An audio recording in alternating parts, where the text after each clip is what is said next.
Hello friends, welcome to our YouTube channel. तो अब हम करेंगे सीटेट के हिंदी के प्रीवियस ईयर क्वेश्चंस।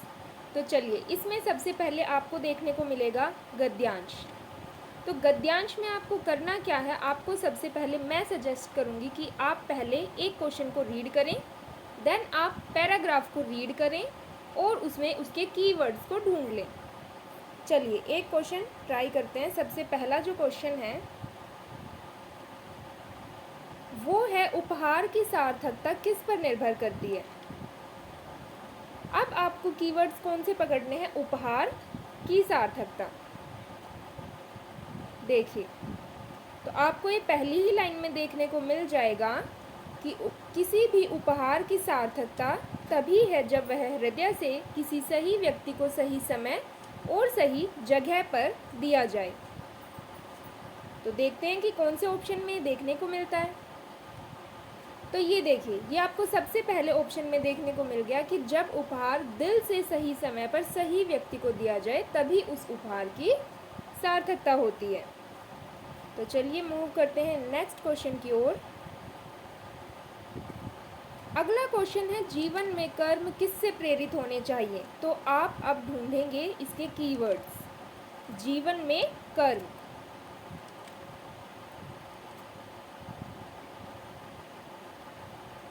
तो ये देखिए, इस वाली लाइन में आपको देखने को मिलता है, हमें इस जीवन में जो भी करना चाहिए सत्य से प्रेरित कृत्य के अनुसार करना चाहिए। तो आंसर किससे रिलेटेड होगा आपका?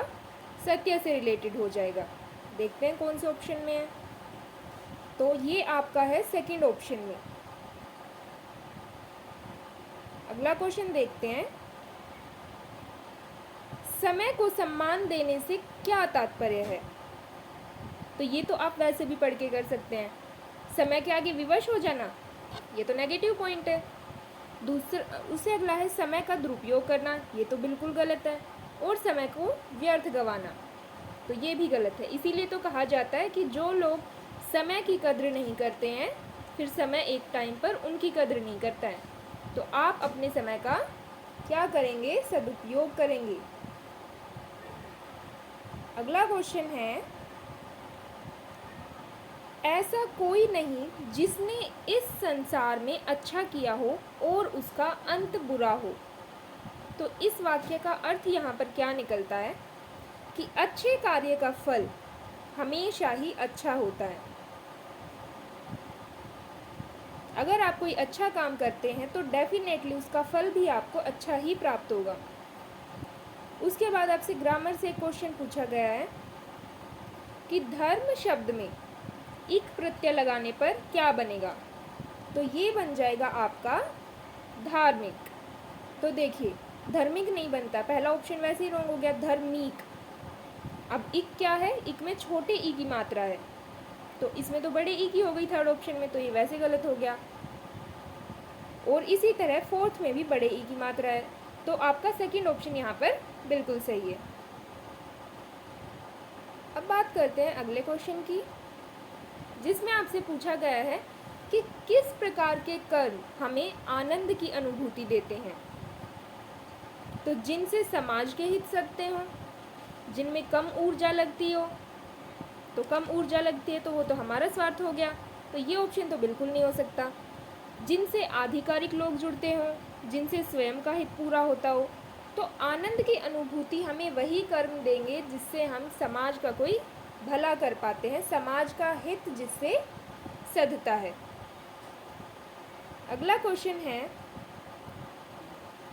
स्वयं को कर्म के लिए साध लेना। तो यहाँ पर साध लेना, इसका क्या अर्थ है? कर्म करने के लिए सदैव तत्पर रहना, कर्म के लिए प्रशिक्षण लेना। प्रशिक्षण लेना ये तो नहीं होगा। दूसरों को कर्म करते रहने की प्रेरणा देना, तो प्रेरणा तो हमें किसी को तब देनी चाहिए जब वो चीज़ हम में खुद में है। अगला ऑप्शन है, अपने काम में दूसरों को जोड़ते जाना। तो यहाँ पर भी हम तो कहीं पर भी इन्वॉल्व नहीं है, तो इसका अर्थ ये है सबसे पहला ऑप्शन कि कर्म करने के लिए सदैव तत्पर रहना। बात कर लेते हैं अगले क्वेश्चन की, जिसमें पूछा गया है कि उपहार का समानार्थी क्या होगा। तो उपहार क्या होता है? गिफ्ट देना। गिफ्ट का अर्थ यहाँ पर दिया गया आपको भेंट। अगला क्वेश्चन देखते हैं, अनुभूति शब्द का विग्रह। तो देखिए, इसमें आपको क्या ट्रिक याद रखनी है कि जब भी आप किसी शब्द को तोड़ते हैं तो प्लस से इधर और इधर दोनों तरफ शब्दों का अर्थ निकलना चाहिए। तो यहाँ पर अनु प्लस भूति में इसे तोड़ दिया जाएगा, क्योंकि ए उपसर्ग लगाकर नुभूति, ये भी गलत है। अनुप उपसर्ग नहीं हो सकता है और ती का यहाँ पर कोई वर्ड का अर्थ नहीं निकल रहा है। तो यहाँ पर थर्ड ऑप्शन बिल्कुल सही है। अगर अगला क्वेश्चन देखें तो यहाँ पर आ जाता है अब आपका पद्यांश। तो पद्यांश में आपको भावार्थ समझना होगा, तभी आप आंसर को ठीक कर पाएंगे। अगर हम इसका पहला क्वेश्चन देखें तो वो है कि भारत देश की प्राकृतिक रचना पर गर्व करने का क्या कारण है? भारत देश की प्राकृतिक रचना पर गर्व करने का क्या कारण है? पहला ऑप्शन दिया गया है, बहुत से विदेशी पर्यटक यहाँ की प्रकृति का दर्शन करने आते हैं। यहाँ की प्राकृतिक रचना पर अनेक कविताएं लिखी जा चुकी हैं। यहाँ की प्राकृतिक रचना विविधता के संदर्भ में बहुत समृद्ध है। तो जी हाँ, थर्ड ऑप्शन बिल्कुल राइट हो जाएगा, क्योंकि यहाँ पर विविधता एक पॉजिटिव पॉइंट है। अगले क्वेश्चन की तरफ चलते हैं, नदियाँ जहाँ सुधा की धारा बहा रही हैं। तो यहाँ पर सुधा की धारा से क्या आशय है? तो चार ऑप्शन दिए गए हैं, जिसमें सबसे पहला ऑप्शन है, यहाँ सदैव अमृत बरसता रहता है। तो सुधा का मतलब होता है अमृत। दूसरा ऑप्शन है, नदियों में बहता जल अमृत समान है। तो अगर आप इस पंक्ति को पढ़ेंगे तो आपको देखने को मिलेगा कि यहाँ पर नदियों की ही बात की गई है, कि जो नदियों में जल बहता है वो अमृत के समान है।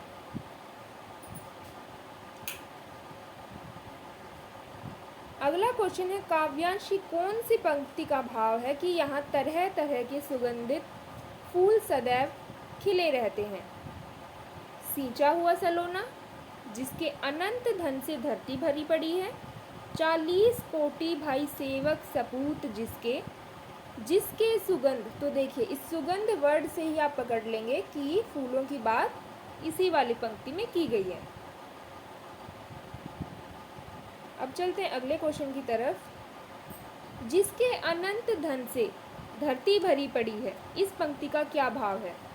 तो मैंने आपको पहले ही बताया कि भावार्थ आपको बहुत ध्यान से और अच्छे से समझना पड़ेगा। पहला ऑप्शन है, जिसकी धरती बहुत ही उपजाऊ है, जिसकी धरती में हीरे मोती गड़े हुए हैं, जिसकी धरती पर बहुत से धनाढ्य लोग रहते हैं, जिस धरती के प्रत्येक निवासी के पास धन है। तो यहाँ पर इस पंक्ति का अर्थ जिस संदर्भ में प्रयोग किया गया है वो है आपका पहला ऑप्शन। हमारी धरती बहुत ही उपजाऊ है, इसीलिए इसे बोला गया है अनंत धन से धरती भरी पड़ी है। अगला क्वेश्चन है, 40 कोटि भाई सेवक सपूत जिसके। पंक्ति में 40 करोड़ जनसंख्या का ही उल्लेख क्यों हुआ है? तो सिंपल सी बात है कि 40 करोड़ का इसीलिए उल्लेख हुआ होगा क्योंकि उस टाइम पर जनसंख्या कितनी होगी? 40 करोड़, जब ये पंक्तियाँ लिखी गई होगी। तो इसी से रिलेटेड है आपका ऑप्शन नंबर 3। रचनाकार ने जिस समय रचना लिखी उस समय इतनी ही जनसंख्या थी। अगले क्वेश्चन की तरफ चलते हैं, जिसमें पूछा गया है रत्नेश का संधि विच्छेद। तो रत्नेश शब्द को जब आप तोड़ेंगे तो ये बना है आपका रत्न प्लस ईश। तो यहाँ पर रत्ना वाले भी गलत हो जाएंगे और रत्न प्लस ईश वाले भी गलत हो जाएंगे, क्योंकि ये गुण संधि से बना होता है। रत्न प्लस ईश, इस वाली संधि में क्या होता है कि ई का ए हो जाता है और ऊ का ओ हो जाता है, ये गुण है इस संधि का। तो यहाँ पर ई का क्या हो गया? ए हो गया, और रतन प्लस ईश मिलकर बन गया रत्न एश, रत्नेश। अगले क्वेश्चन की तरफ चलते हैं।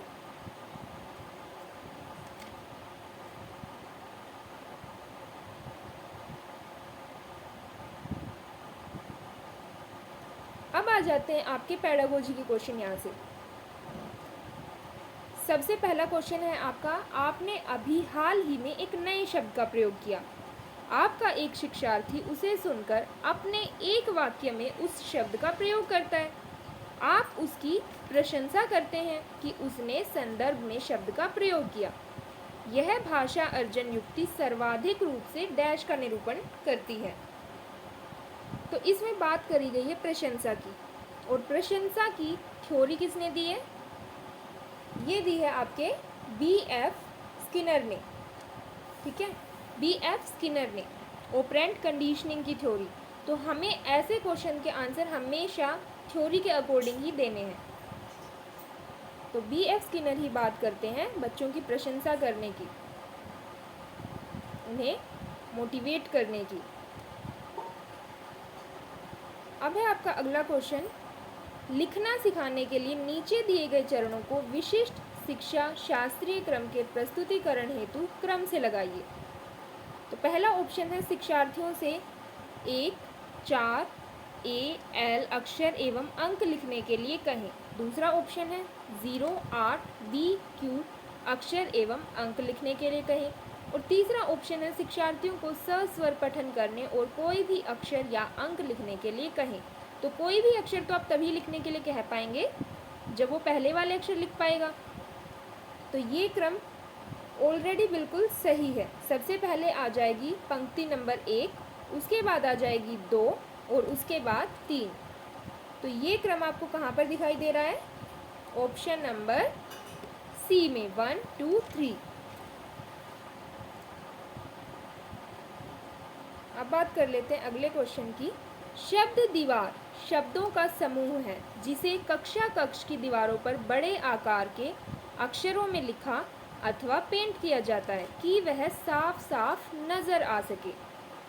तो निम्नलिखित में से कौन सा साक्षरता संप्रत्यय या कौशल इस शब्द दीवार के उपयोग से पढ़ाने के लिए सर्वाधिक उपयुक्त है? तो ऑप्शन देख लेते हैं। संरचित कहानी कथन, कठिन शब्दों का उच्चारण, अक्षरों की बनावट, मूल शब्दों को समझना।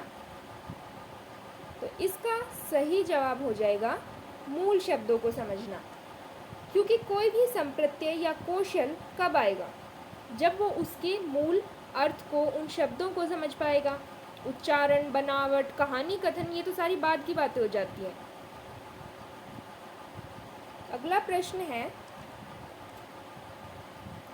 डैश पठन का सार तत्व है। अक्षर ज्ञान, अर्थ, वर्तनी, प्रवाह। तो फिर से वही पिछले वाली बात आ गई कि सबसे ज़्यादा ज़रूरी क्या है? अर्थ है। जब तक उसे अर्थ पता नहीं होगा तब तक वर्तनी, प्रवाह, अक्षर ज्ञान का क्या ही फायदा।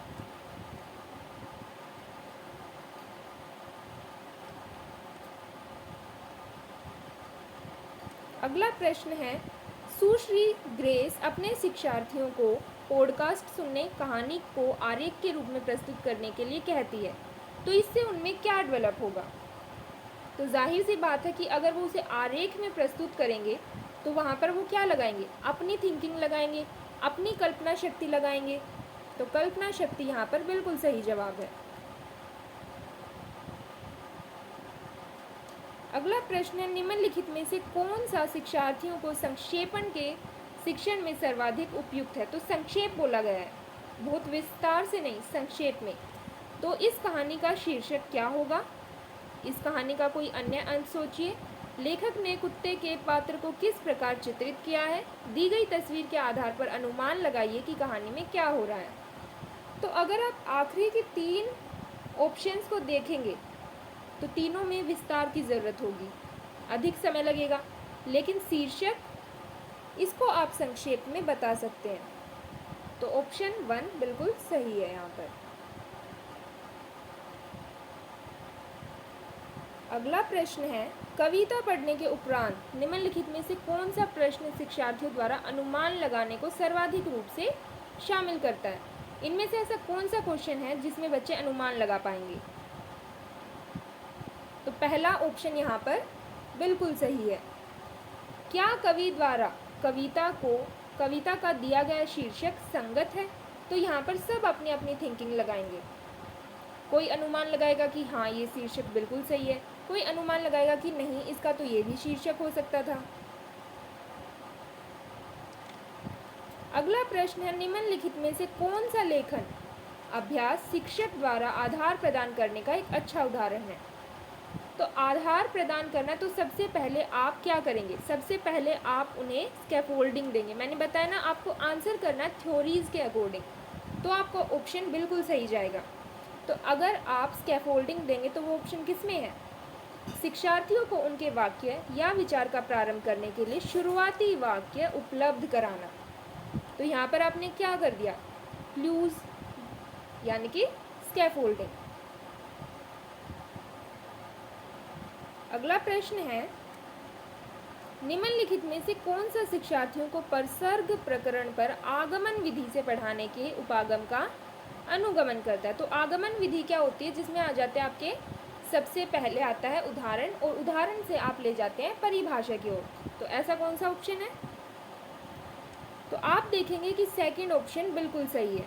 शिक्षार्थियों को वाक्यों के अनेक उदाहरण देना और देन आप क्या करेंगे? उसे नियम की तरफ यानी कि परिभाषा की तरफ ले जाएंगे। उसके बाद है आपका अगला क्वेश्चन,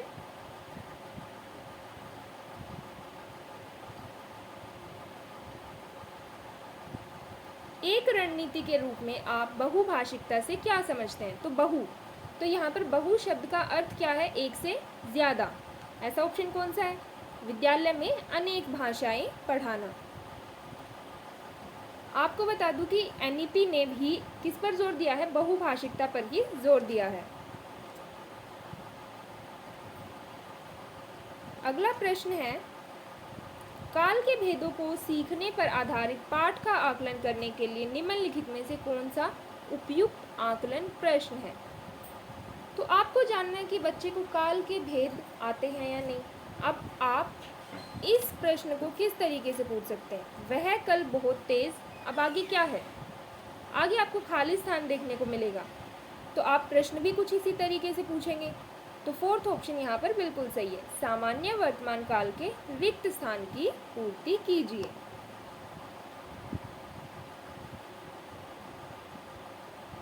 अगला प्रश्न है, शिक्षार्थियों द्वारा जिस तरह से सीखने का कार्य किया जाता है उनके विभिन्न उदाहरणों का एकत्रीकरण कीजिए और उनका रिकॉर्ड रखना क्या कहलाता है? तो जब भी आप किसी बच्चे का कोई रिकॉर्ड रखते हैं तो ये आपका पोर्टफोलियो में आ जाएगा। पोर्टफोलियो आकलन हम इसे बोलेंगे। अगला प्रश्न है आपका, हिंदी शिक्षा की एक सामान्य विशेषता है प्रमाणिक पाठ्य सामग्री का प्रयोग करना। निम्नलिखित में से कौन सा प्रमाणिक पाठ्य सामग्री के उद्देश्य को सबसे कम पूरा करता है? तो अगर आप बात करेंगे स्थानीय रेस्टोरेंट की, तो वो भी प्रमाणिक पाठ्य सामग्री का हिस्सा है। स्वास्थ्य एवं स्वच्छता को बढ़ावा देने हेतु मीडिया का प्रयोग करेंगे, तो ये भी। और उसके बाद है प्रकाशित पुस्तक की प्रतिक्रिया के रूप में लेखक को लिखा गया पत्र, ये भी प्रमाणिक पाठ्य सामग्री का ही एक हिस्सा हो जाएगा। तो यहाँ पर सबसे कम पूरा कौन करेगा? आपका स्वनिमों की नियमावली। उसके बाद आता है आपका अगला प्रश्न,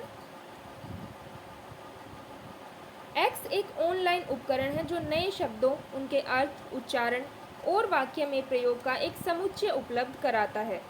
निम्नलिखित में से कौन सा कौशल इस ऑनलाइन उपकरण के प्रयोग के द्वारा निर्मित किया जा सकता है?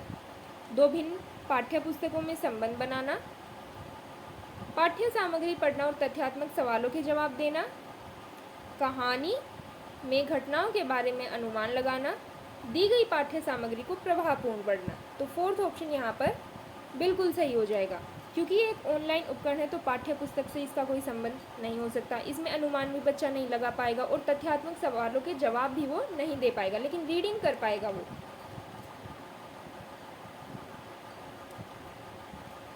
उसके बाद है, जब नव वर्ष मनाने पर एक अनुच्छेद लिखने के लिए कहा जाता है तब एक शिक्षार्थी इस प्रकार लिखता है, मित्रों को आमंत्रित किया, केक लाया, सजावट, पेय, जलपान, माता पिता, गुब्बारे फुलाए, मैंने सजाया। तो यहाँ पर आपको क्या देखने को मिला कि इस बच्चे का ड्राफ्ट अभी सही तैयार नहीं है, जिसे हम हिंदी में बोलते हैं मसौदा तैयार करना। तो हम सबसे पहले क्या कहेंगे कि वो बच्चा मसौदा तैयार करे, यानी कि ड्राफ्ट। तो ये थे आपके हिंदी के प्रश्न।